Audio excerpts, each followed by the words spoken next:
The end. For now. So, a little explanation.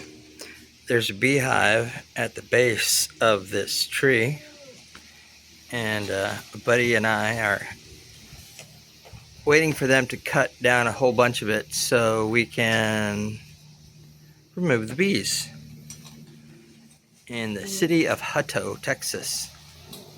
Yep. Man, I need to concentrate on being steady. Yeah.